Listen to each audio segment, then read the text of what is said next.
दोस्तों यूएसए की एक एजेंसी के द्वारा एक रिपोर्ट जारी किया गया कि रसिया यूक्रेन वॉर की वजह से रसिया ने अपने 90% सैटेलाइट लॉन्च का जो ऑर्डर है उसको खो दिया है यूरोपियन कंट्रीज से, और इसका बहुत बड़ा फायदा भारत को हुआ है। तो इस वीडियो में हम जानेंगे कि ये कौन सा रिपोर्ट है और रसिया के इस लॉस से भारत को किस तरह से फायदा हुआ है।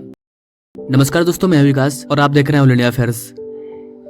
नाउ यहाँ पर आप ये आर्टिकल देख पाओगे, Russia losses 90% of satellite launch order from Europe, India's ISRO gain big at Moscow expense. Guys, Russia जो कि एक डोमिनेट प्लेयर था स्पेस के सेक्टर में, लेकिन रसिया का स्टेचर सिग्निफिकेंटली डिमिनिश्ड हुआ है। आसान भाषा में बोले तो जब रसिया यूक्रेन वॉर स्टार्ट हुआ तो यूरोपियन कंट्री को जो भी सैटेलाइट लॉन्च करवाना होता था वो रसिया के पास जाते थे, और जब रसिया यूक्रेन वॉर स्टार्ट हुआ तो रसिया को स्पेस सैटेलाइट का ऑर्डर आना यूरोपियन कंट्री से और भी अदर रीजन से आना बंद हो गया। और अगर किसी इंडस्ट्री को लॉस हो रहा है तो जाहिर सी बात है कि किसी दूसरे इंडस्ट्री को फायदा हो रहा होगा। जब रसिया का लॉन्च कॉन्ट्रैक्ट गिर गया तो चाइना और भारत को काफी ज्यादा फायदा हुआ। आप यहाँ पर आंकड़ा देख सकते हैं, रसिया का जो लॉन्च कॉन्ट्रैक्ट है वो 0 तक पहुँच गया था due to Russia Ukraine war. 2021 के रिपोर्ट के अकॉर्डिंग 2021 में रसिया ने टोटल 35 सैटेलाइट लॉन्च किए थे ब्रिटेन और अदर यूरोपियन कंट्री के, लेकिन 2022 में जब जियोपॉलिटिकल टेंशन बढ़ा तो ये नंबर धीरे धीरे कम होता गया। रसिया यूक्रेन वॉर स्टार्ट होने के बाद इसका आंकड़ा 35 सैटेलाइट से 2 सैटेलाइट पर पहुंच गया और आने वाले टाइम में 0 हो गया। तो रसिया का जो स्पेस सेंटर है रोसकॉस्मोस, एक तो वो वॉर का मार झेल रहा है, दूसरे देशों से सैटेलाइट को लॉन्च करने का जो भी ऑर्डर आता था वो भी खत्म हो गया। उनकी कई इंडस्ट्री बंद पड़ी है, जैसे कि भारत में इसरो है, उसी तरह रसिया में रोसकॉस्मोस है, और उसका जो बजट है वो काफी कम हो गया। 2018 में रोसकॉस्मोस का जो बजट था वो 32.3 बिलियन रूबल था,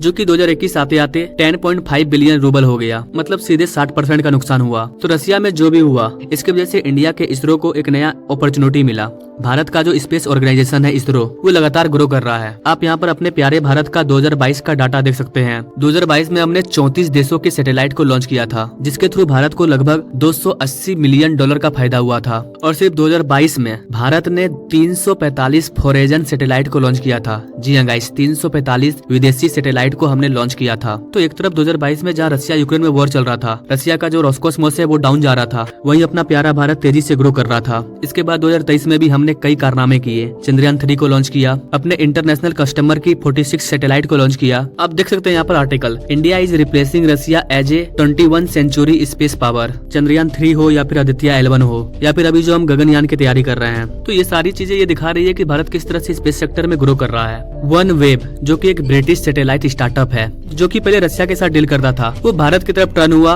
और अब ये हमारे इसरो के साथ पार्टनरशिप कर रहा है। और इधर हमारे एशिया में चाइना के बदला भारत को ही आगे बढ़ाया जा रहा है यूएस के द्वारा, क्योंकि यूएस चाइना का काउंटर कर रहा है। ये सब तब हुआ जब प्राइम मिनिस्टर मोदी के द्वारा 2020 में open up the industry to the various private enterprises, जब इसरो में प्राइवेट कंपनियों को पूरा छूट दे दिया गया और सबके लिए खोल दिया गया। अभी अपने प्यारे भारत के स्पेस इकोनॉमी का जो नेटवर्थ है वो $8.4 बिलियन है, जो कि पूरे ग्लोबल स्पेस इकोनॉमी का 2% शेयर है। और भारत सरकार का टारगेट है कि आने वाले 10 सालों में, यानी कि 2033 तक, ग्लोबल स्पेस इकोनॉमी का जो शेयर 2% है उसे हमें 8% करना है, यानी कि $44 बिलियन। और इसके आगे का प्लान है कि 2040 तक हम अपने स्पेस इंडस्ट्री को $1 ट्रिलियन तक पहुंचा देंगे। तो इस तरह के पॉजिटिव व्यू को देखते हुए सरकार लगातार काम कर रही है। हमारे इंडियन स्पेस ऑर्गेनाइजेशन के जो भी वैज्ञानिक है वो इस तरह के एम को लेकर के चल रहे हैं और स्पीड से काम कर रहे हैं। अगर हमें गगनयान मिशन में सफलता मिल जाती है तो हम एक नए इतिहास को रचेंगे और पूरी दुनिया में भारत का एक अलग नाम होगा। तो एक तरफ Russia Ukraine war, Israel Hamas war